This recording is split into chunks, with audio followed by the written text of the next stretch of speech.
सुख के लिए भागम भाग करने की ज़रूरत नहीं है। अगर हम भागम भाग करेंगे तो जितना भागेंगे उतना ही सुख के आने में देर हो जाएगी। और अगर हम नहीं भागेंगे और ये समझ लेंगे कि ये दुख निश्चित रूप से भागेगा और सुख अवश्य आएगा। इसके लिए अगर हम प्रयत्नशील रहेंगे, अपने कर्तव्य का, अपने मन को, अपने विचार को पवित्र रखेंगे, परमात्मा पर भरोसा करेंगे, तो निश्चित रूप से एक दिन वो दुख चला जाएगा। किसी समय हमारे देश में एक बड़ा सम्राट राज्य करते थे। किसी ने उसे एक प्रश्न किया कि इस संसार में सबसे आश्चर्य की बात कौन सी है? राजा ने उत्तर दिया, आशा। यह आशा ही दुनिया में सबसे आश्चर्य की चीज़ है। जो लोग अपने चारों ओर दिन रात मनुष्यों को मरते देखते हैं, लोग मर रहे हैं, लोग बीमार पड़ रहे हैं, एक दिन सबको जाना है, ये जानते हैं, परंतु फिर भी समझते हैं कि वे खुद मरेंगे नहीं। हमें यह कभी ख्याल भी नहीं होता कि हम भी मरने वाले हैं या हमको भी दुख उठाना पड़ेगा। जो सुखी हैं इतने उन्मादी हो जाते हैं, इतने घमंडी हो जाते हैं कि सोचते हैं कि उनका सुख इसी प्रकार से रहेगा। लेकिन हम लोगों ने देखा है कि बहुत सारे धनवान व्यक्ति हुए, सुखी व्यक्ति हुए, उनका सुख भी एक दिन समाप्त हो गया। आशाएं कितनी ही खोखली क्यों न हो, परिस्थितियां कितनी ही विपरीत क्यों न हो, एवं विचार भी कितने ही युक्ति विरुद्ध क्यों न हो, पर फिर भी प्रत्येक व्यक्ति यही सोचता रहता है कि उसे तो सफलता मिल ही जाएगी। इस संसार में सचमुच सुखी कभी कोई नहीं हुआ। उसका हिस्ट्री देख लिया जाए तो पूर्ण रूप से सुखी कोई भी व्यक्ति नहीं होता। जो आज सुखी है, पहले वह दुखी था, दुख उसके जीवन में आए थे, लेकिन वह दुख को भूल गया और अभी सुख में डूब गया। उसको पता ही नहीं कि ये सुख भी क्षणिक है, आने वाले समय में यह दुख में परिणत हो जाएगा।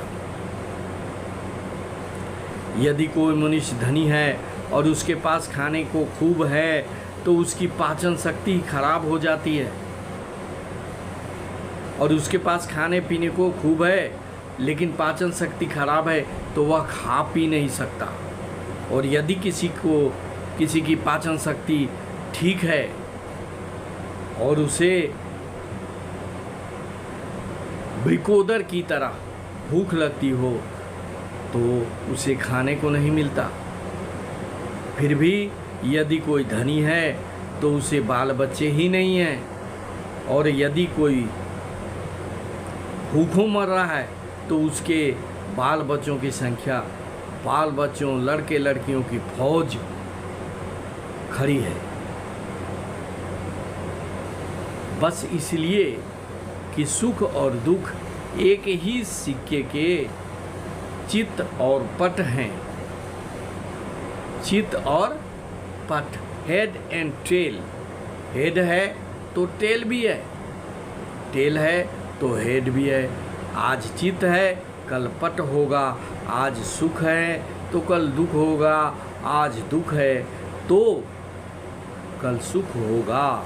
इस बात को दृढ़तापूर्वक समझने की जरूरत है।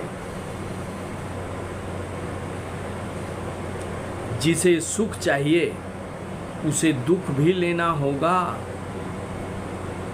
सुख चाहिए तो दुख का सामना करना ही होगा। हम लोग मूर्खतावश सोचते हैं कि बिना किसी दुख के, बिना किसी प्रयास के, बिना किसी कष्ट के हमें सुख ही सुख मिलता रहे। इसके लिए हम भगवान के दरवाजे पर जाते हैं। भगवान से बार्गेनिंग करते हैं। भगवान 1 किलो लड्डू चढ़ाएंगे अगर हमें 1 करोड़ रुपये की फ़ायदा हो जाएगी। भाई भगवान पैसा नहीं देते, वो आपको बुद्धि देते हैं, विवेक देते हैं, उसके अनुसार काम करिए। जब तक होई है सोई जो राम रची राखा, हो करी तर्क बढ़ाओ शाखा। ज़्यादा नहीं सोचना चाहिए। ऊपर वाले ने आपके लिए तय कर दिया है कि कब सुख आनी है, कब दुख आनी है, इसलिए ज़्यादा हाथ पैर मत मारिए।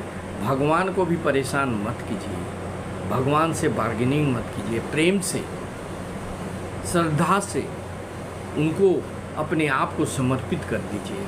भगवान मेरा दुख आप ही ने दिया है, ये दुख भी आप ही हटाएंगे। इस तरह से भगवान को अपने आप को समर्पित कर दीजिए। आने वाले समय में जो भी दुख है उसको भगवान समाप्त कर देंगे। वैसे चक्र चलाएंगे कि आप उस दुख रूपी माया जाल से छूट जाएंगे और आप भी सुखी हो जाएंगे। लेकिन याद रखिएगा, जिस दिन सुखी हो गए, सुख के घमंड में ऊपर वाले परमात्मा को मत भूलिएगा, अन्यथा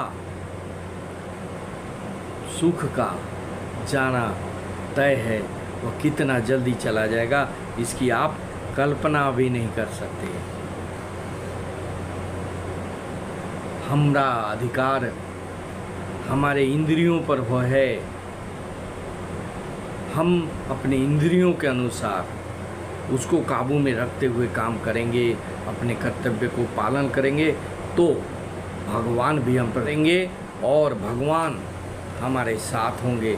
और जब भगवान हमारे साथ होंगे तो दुख का बादल निश्चित रूप से छटेगा।